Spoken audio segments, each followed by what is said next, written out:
Sou o professor Pedro Neves, mestre em Relações Internacionais, trabalho na área acadêmica com os temas relacionados à economia política internacional e reconheço a questão das eleições francesas de suma importância na atualidade em função do posicionamento novo da sociedade internacional frente a exemplos que podem ser compreendidos nas questões francesas da atualidade.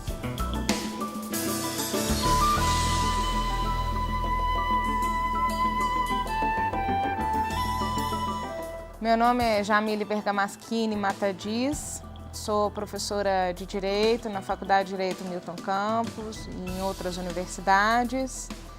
Fiz doutorado em Direito, a minha especialidade é hoje União Europeia, eu coordeno um projeto chamado Cátedra Jean Monnet de Direito.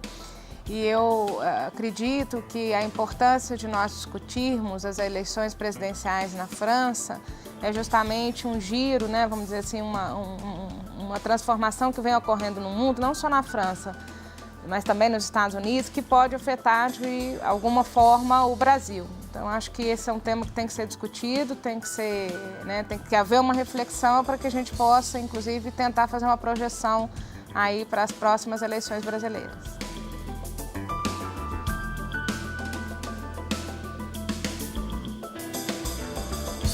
Meu nome é Jorge Lasmar, sou doutor em Relações Internacionais e professor de Direito e Relações Internacionais da PUC Minas. A importância de se discutir as eleições na França se dão porque elas podem determinar o futuro da União Europeia com todas as consequências que isso pode trazer para o mundo e para o Brasil.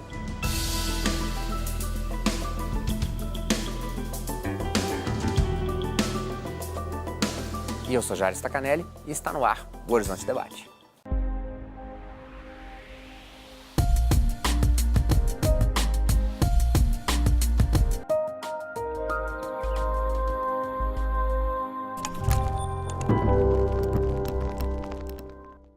A eleição presidencial francesa deste ano pode trazer fortes repercussões para o futuro da União Europeia. O centrista Emmanuel Macron adota um discurso mais moderado. Poderá o resultado dessa eleição determinar o fim do processo de integração mais robusto do mundo? Qual o futuro da Europa e da União Europeia? Teremos um Frexit? É isso que discutiremos no Horizonte Debate de hoje. Obrigado de vocês terem aceito o convite da Rede Catedral para discutir um tema que eu acho que a gente vai precisar de amarrar primeiro. Estamos a 1 ano e meio das nossas eleições. E o que a eleição na França pode dizer de um processo que o mundo inteiro está vivendo, com a eleição de Trump nos Estados Unidos, de Brexit na Inglaterra? Qual que é a importância de se discutir a eleição francesa, professor Jorge? Primeiro, eu acho que a eleição ela reflete esse movimento mais amplo que tem acontecido na Europa, nos Estados Unidos e, de certa forma, até aqui no Brasil também.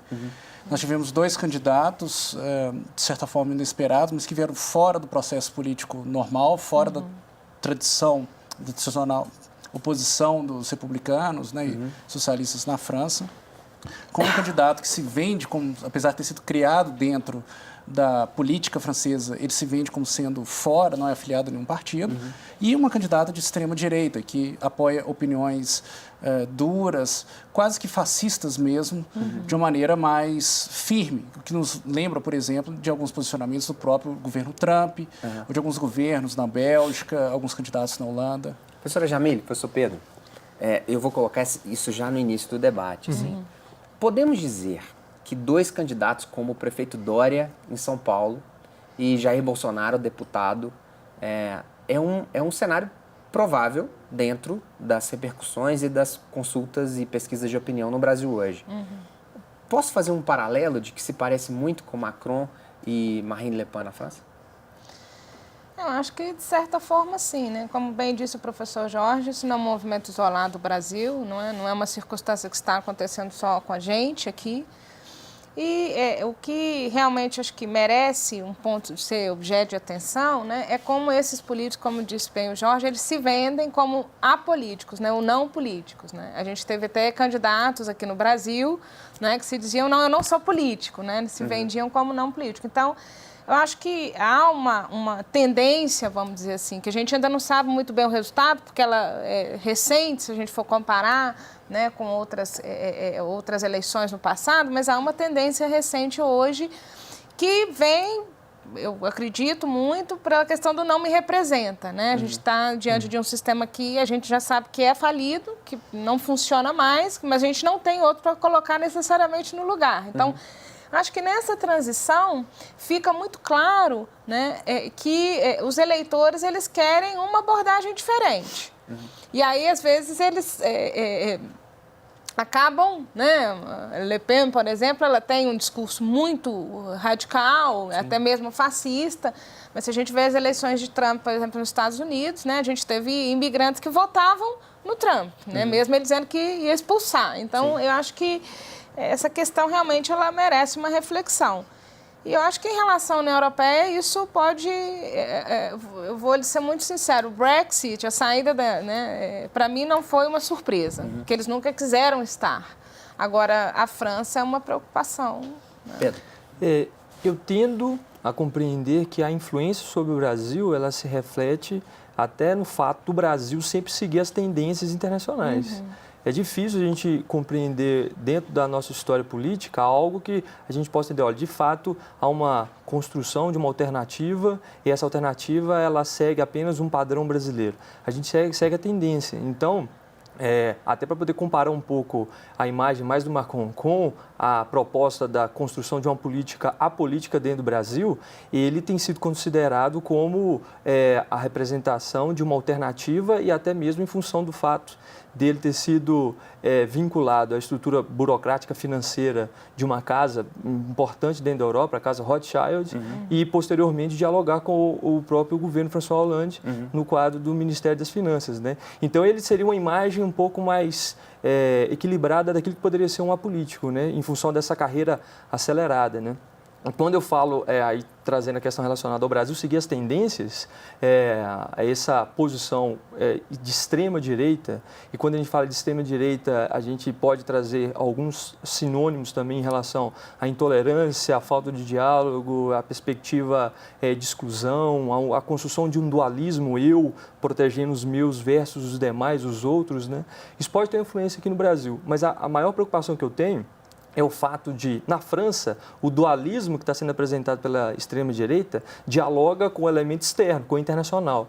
E aí, quando a gente observa o Brasil, quando que o internacional, de fato, esteve na discussão, na agenda política, na barganha política, no processo eleitoral?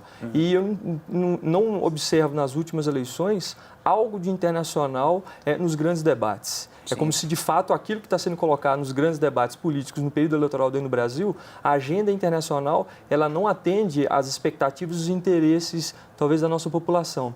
Então, há alguma proximidade e também uma certa diferença, né? Inclusive, nem explorar isso negativamente, né? Quando, por exemplo, o governo de Israel chama o Brasil de um anão diplomático, o Aécio não usa isso contra o governo Dilma durante os debates, né? Bem lembrado. Agora, o que fazer em falarmos, por exemplo, dessa questão de uma França que se sai da União Europeia, a União Europeia... eu fui muito catastrófico na chamada do programa, professora Jamília, assim, de que se acontece um Frexit, acaba catastrófico não, mas assim, a saída realmente da Grã-Bretanha, como eu disse, ela não... A Grã-Bretanha, eu costumo brincar, ele é um parente que quer entrar, mas na hora que lhe interessa. Quando não lhe interessa, então ela nunca esteve realmente, né? Tem uma charge muito interessante na internet, que é um senhor com um hobby, né, um roupão, ele abre a porta para o gato, sai o gato em Grã-Bretanha, e ele fica agarrado lá na porta e a União Europeia fazendo assim, tipo, sai, e ele quer sair, mas não quer, né? E a gente sabe também que as implicações do Brexit, elas vieram, na verdade, eu costumo brincar, fogo amigo, né? Foi um tiro no pé naquele momento, mas aconteceu. Agora, a saída da França, ela complica o cenário na União Europeia. A França é uma das fundadoras da União Europeia. A França, junto com a Alemanha e a Bélgica, elas sempre tiveram um poder, né, muito forte na construção europeia. Então, realmente é preocupante. Se pensarmos nesse candidato do Brasil, que se parece com a Marine Le Pen, Bolsonaro, por exemplo, Como que a gente pode fazer uma ponte entre esses dois personagens políticos? Um tão famoso no Brasil e a Marine Le Pen, finalista das eleições francesas. Eu acho que nós temos que perguntar o porquê esse tipo de discurso tem ganhado tanto terreno dentro dessas sociedades. Né? Um outro elemento que tem em comum com a eleição do Trump, a saída do Reino Unido, da União Europeia, e agora essa questão da campanha da Marine Le Pen, por exemplo, é a própria questão das notícias falsas, por exemplo, da exploração das redes sociais. E como que essas redes sociais, elas exploram independente do que o sujeito ele diz, né? Tem uma leitura interessante, né, que alguns autores norte-americanos falam, né, que seria assim, que vem, né, do capitalismo, né, no sentido de que como nem todos tiveram acesso, né, ao que o capitalismo vendia, que era a prosperidade, a felicidade, o bem-estar. Então, as pessoas elas acabam se apegando a um discurso que volta mais, como disse o Pedro, para a proteção do eu e os nossos. Né? E isso realmente cria... Como se política fosse um clube de benefícios. Né? Assim, não, porque se você, né, conversa com uma pessoa, sei lá, na rua, né, qualquer um você pega... Ele, às vezes, não tem uma dimensão exata de que quando o Bolsonaro fala assim, bandido bom é bandido morto, porque ele já foi assaltado. Né? Ele, então, fala, não, é isso mesmo, porque, poxa, já me levaram o celular 3 vezes, roubaram meu filho, né? Ou inclusive, eu tô com medo, inclusive, já matar alguém da minha família. Ele compra esse discurso, porque o Estado realmente não deu a ele o que o Estado capitalista tinha falado. Se você trabalhar muito, você ganhar dinheiro, se você... Você vai poder andar no seu carro, vai te incomodar. E não é assim. Não é? Então, há uma concepção, né? Há uma ideia de que eles se voltam para essa... Eu até brinco um pouco, questão paterna, né? O pai vai me cuidar, né? Mas esse pai, ele não sabe que o que ele fala... Depois se volta contra ele mesmo. Você se incomodava? Não, eu tenho uma leitura, eu tento fazer uma leitura histórica ampla para poder entender o contexto que a gente vive agora dessas intolerâncias. Eu chego até a comentar com os alunos em sala de aula que o momento que a gente vive agora é simplesmente do fim da cooperação, não necessariamente do fim da cooperação, mas é da instabilidade em torno daquilo que poderia ser entendido enquanto o diálogo, a construção de uma política mais progressista e por aí vai. Então, se a gente abre esse contexto, a gente precisa entender que esses eventos que têm acontecido agora são frutos da história. Sim. E quando eu digo que eles são frutos da história, a gente tem uma agenda política internacional pós-45, pós a Segunda Grande Guerra Mundial, que foi compreendida enquanto a construção do Estado de bem-estar social. Né? Antes até, né, se a gente pega até os efeitos da crise de 29 e o efeito disso para a política internacional pós-45, na construção de uma nova ordem internacional, pensando em questões relacionadas ao pleno emprego, à estabilidade social, ao trabalho e por aí vai. Então tinha um arranjo político e econômico específico. Pós-70, quando a gente entra em 70, tem um paradigma, tem um arranjo novo de uma leitura neoliberalizante. E justamente essa estrutura neoliberal que apresenta a lógica na qual o indivíduo ele se sobressai sobre a própria sociedade e o meio oferece a ele todas as condições para que ele possa se enriquecer, se fortalecer e por aí vai. Você tem a condição mas isso não quer dizer que você vai, de fato, alcançar aquilo que tudo está sendo apresentado. A grande questão é que agora a gente entra possivelmente num novo ciclo histórico. E esse novo ciclo histórico é de insatisfação com essa estrutura. Assim como a estrutura do bem-estar social, ele se esvai e inicia esse novo paradigma, agora a gente tem uma contra-resposta, que é perigosa até. Deixa eu estender nisso, porque é exatamente onde eu quero falar nesse próximo bloco, nesse segundo bloco. Vamos para um breve intervalo. Abiantor, fica conosco.